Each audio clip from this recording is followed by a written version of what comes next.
You're listening to Systemic Error Podcast.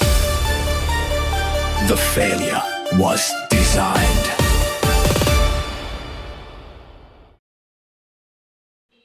Trump admin tactics are putting crews in danger as millions of acres burn, based on an article by Alex Brown, Statelab.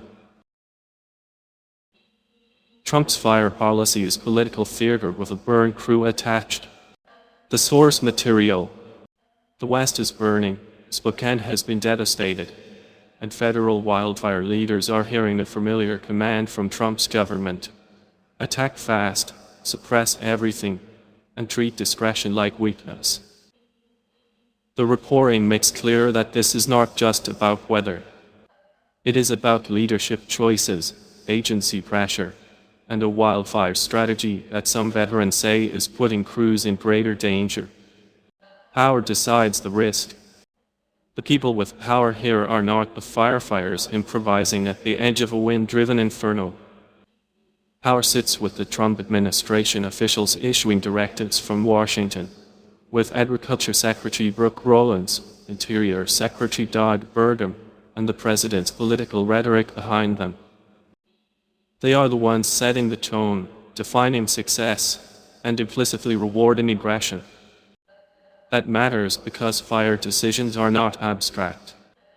When federal leaders tell crews to accelerate initial attack and push full suppression, they are not describing neutral procedure. They are applying institutional pressure. On the ground, the pressure translates into who is sent close to the line, who is ordered to stand down, and whether caution is treated as professional judgment or failure. Full suppression is a political slogan.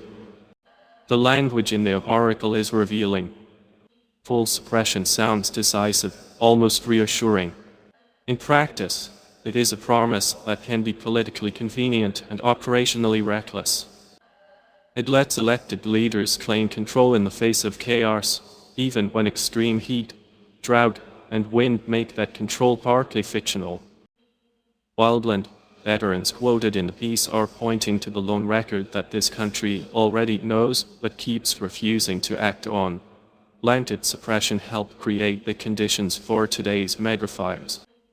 Denser forests, heavy underbrush, and fuel-loaded landscapes are not accidents. They are the ecological bill from decades of suppression doctrine. Trump's team is not innovating here. It is reviving an old failure and dressing it up as toughness. Blame is being misdirected upstream. The article correctly hints at dangerous misdirection.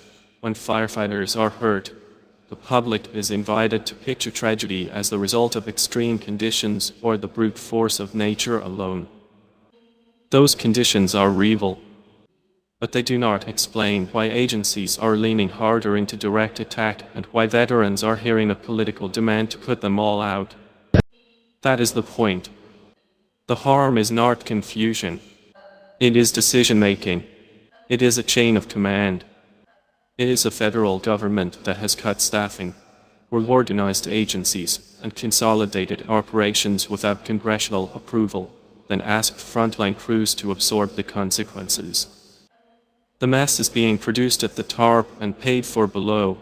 Institutional cowardice has a cost. What makes this worse is the cowardice built into the rhetoric. The administration wants the appearance of command without the accountability that command requires. Prompt, decisive action sounds strong until it collides with wind, drought, and terrain that do not negotiate. Then the same language becomes a trap for young firefighters who feel pressure to take bad risks because leadership has made caution sound like hesitation. The reporting also notes severe staff reductions and a federal firefighting system in chaos. That is not just administrative turbulence. It is a political decision to weaken institutional capacity and then compensate with bluster. When you hollow out the machine and demand more from the people left inside it, the result is not resilience. It is exposure. The deeper pattern. This story is about more than wildfire policy.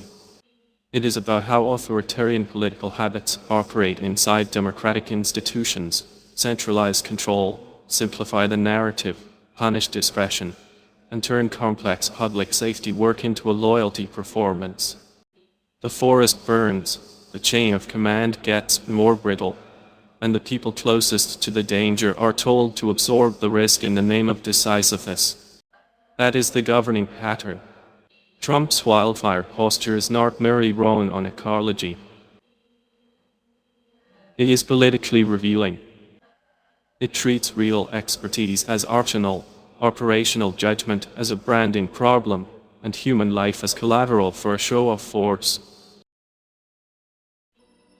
You've been listening to Systemic Error. Thanks to AlterNet for today's article. With the automated voice of Riza, thanks for listening.